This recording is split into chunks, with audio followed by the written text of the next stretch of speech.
Full Send podcast had Dana White on, and they did it in his war room. We've had this happen a few times. I don't know if it's a purposeful thing that every single fucking time that Full Send does a podcast with Dana White in his war room, they leak a bunch of fights. I'm feeling like this is like a promotional tactic at this point because it gets people talking about all these matchups. But in the war room, they had for UFC 297 Duplessis versus Strickland, or Strickland versus Duplessis, I should say. They had Kevin Holland versus MVP on there. So this lets you know that it looks like MVP has signed with the UFC, and this is a pretty fun matchup. It is a good matchup, Kevin Holland versus MVP.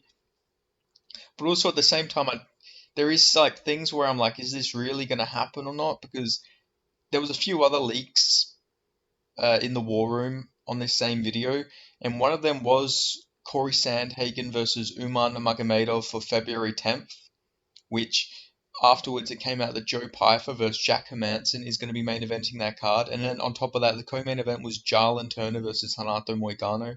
Obviously, Jarlin Turner is now fighting Bobby Green this weekend, so it is very interesting to see, how accurate this is. I'm not sure when this podcast was filmed, but I would imagine it would have to have been before Dan Hooker pulled out of the Bobby Green fight, if I had to imagine. But still, the fact that, MVP's on there is at the very least means that he probably signed with the UFC, and I could see this fight happening. I could. That'd make 15 fights for UFC 297. If it does happen, let's talk about how I would have that stylistic matchup going. I I'm very 50-50 on if this would be an entertaining fight or not. I think it would be. I think it would look very similar to Wonderboy versus Kevin Holland. Like I do think it would be a very, very similar fight. It'd be a fun fight, I reckon. But my early lean for this fight would have to be Kevin Holland. I think Kevin Holland would probably KO MVP at this point, if I'm being honest. MVP is good, don't get me wrong. Like, he is a very good fighter.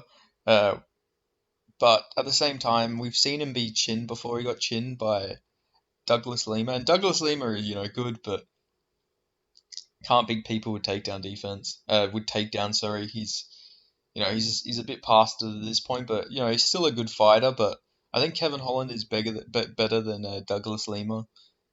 And I'm not just basing that on the fight. I just think I could see a very similar situation where, maybe MVP trips or something, and then he just gets caught with a monster uppercut or like some really like bizarre, unorthodox punch from Kevin Holland. Kevin Holland is so long and so powerful. I could see MVP, doing a fucking flying knee attempt or some sort of spinning attack, and then just getting clipped right on the temple and like just going out to it.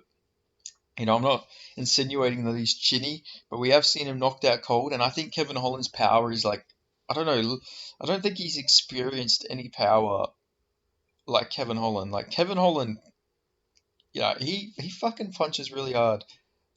Like who punches as hard as him? Let's look at his record.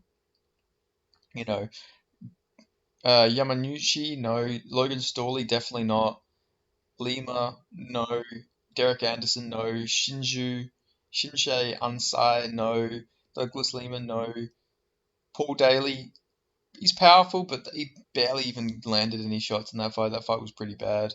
Uh, Jeremy Holloway, I wonder if that's Mac Holloway. No, it's definitely not.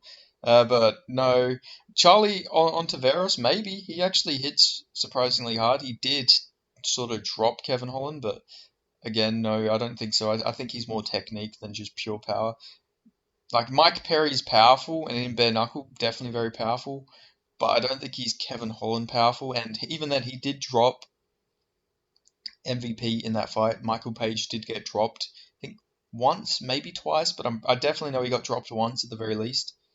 Like, I just think Kevin Holland would catch him with some orthodox shit. Like, it's just something I can just picture, and Like in my mind, I can see MVP having some success, landing some leg kicks, bouncing all over the place, doing that bouncy karate style he has, but then I can just see him bouncing like back, against the fence or something, and then just Kevin Holland catches him right on the chin, knocks him out cold, and then just lands those big punches that he was landing on Jacare Souza. I can generally see that.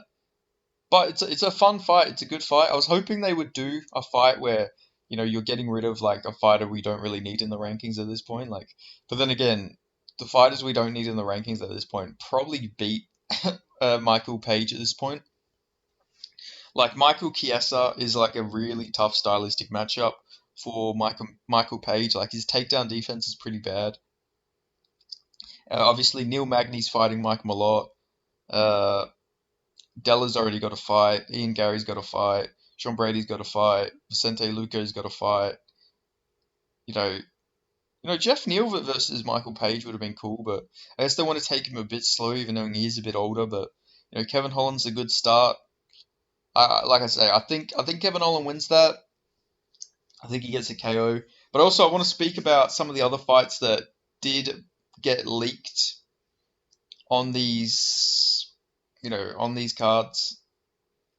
Because there was a few that you could see in the background. I might have missed some, but these are just some of the fights I could see. So obviously, Sandhagen versus Nurmagomedov isn't happening for February 10th. It could still happen, but it's not going to be February 10th. Turner versus Moicano definitely not happening. And then we have other fights like Rodolfo Vieira versus Armin Petrosian has been rebooked for February 10th. Don't know why they rebooked it so far away, but fair enough. Trevin Giles versus Prates is already happening. We got Rinya Nakamura versus Brady Highstand. Jeremiah Wells versus Phil Hawes. Phil Rowe, sorry, Jesus Christ, Phil Rowe. Court McGee versus Nico Price. I really like that fight. Hopefully, Nico Price can bounce back. It has not been a good run for Nico Price. Uh, like Nico Price has had a fucking tough run of things lately. Obviously got brutally KO'd by Robbie Lawler, lost to Phil Rowe, uh, and then he looked really washed against Alex Oliveira, even though he won, and then obviously lost to Pahea, lost to Vicente Luque. Like I like Court McGee, but Nico Price is younger and he is an entertaining fighter, so I'd rather him get that win there. Then there's also Shalian. Uh, I'm not going to try and pronounce his name because I'll end up mispronouncing it really badly and getting cancelled. But the Chinese fighter, he's fighting Haider Emil, which is a really cool fight. So that's February 10th. I don't know if any other card cards got any other cards got leaked, but that's just one I have seen going around. I actually haven't watched the Full Send podcast, so maybe I'll go watch it. And if I see any other fights on the background, I'll post them in the comments of this. But still, they also have Zach Peonga versus TBD. Interesting that he doesn't have an opponent on there, so I don't know why they're. Maybe his original opponent pulled out or something. But I don't know why they're specifically trying to get him a fight for February 10th. But I'm sure his opponent pulled out. I can't imagine they were really pushing to get Zach Peonga on the card. But who knows? Maybe Zach Peonga's got a really powerful fan base. But still, some really good fights.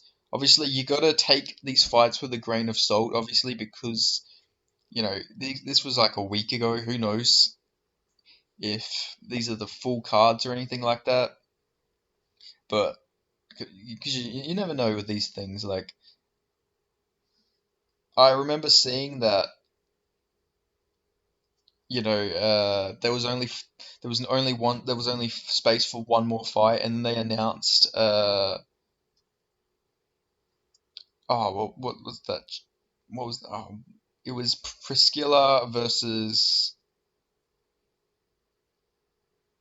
Priscilla Casawela versus Jasmine Juzevicius. That's it. Oh my god, I can't believe I remember that. Then they added that fight, so maybe they've just added another fight just in case, but still should be a good card if they do have Kevin Holland versus Michael Page. That is a really sick fight though. Like that is actually a really cool fight. That card's actually looking really good now, actually, UFC 297. Like, generally a really banger card, especially if they have Kevin Holland versus Michael Venom Page. Like, Strickland versus Duplessis. Well, we're not going to mention Pennington's fight. Neil Magny versus Mike Malott. That is actually a cool fight. Jan Blachowicz versus Alexander Rakic. Really good fight. Arnold Allen versus Mosvar Evloev. Dominic Reyes versus Carlos Olberg. That should be a brutal KO for Carlos Olberg, but still a cool fight. Brad Katona versus Garrett Armfield's actually really cool. Both of these guys had really banger fights their last fight. Chris Curtis versus Marc-Andre Barriol's a good one. Charles Jourdain versus Sean Woodson, good one. Johan Lanez versus Sam Patterson. I'm expecting you'll probably see a really cool finish there. Malcolm Gordon versus Jimmy Flick's pretty interesting fight. And then yeah, like I mentioned, they added Jasmine Jasudavicius versus Priscilla Cachoeira. So that does just make me think like maybe I mean it's the UFC, they can add whatever they want, but I just remember them saying the card was full and that it had room for maybe one more fight, but I'm not going to argue if they add Kevin Holland versus Michael Page. I reckon that'd be a sick fight. But anyway, that's all I wanted to do. I just want to make this video just to update people. But yeah, thanks for watching. I'll see you guys in the next video. This is just an update video. I'm going to make some more content later. But yeah, thanks for watching, and I'll see you guys in the next video. Make sure you like, comment, subscribe. Let me know your thoughts on this potential matchup. And yeah, make sure you share this video, subscribe if you're not already, put on the notifications, etc., etc. And yeah, like I say, I'll see you guys in the next video. Cheers.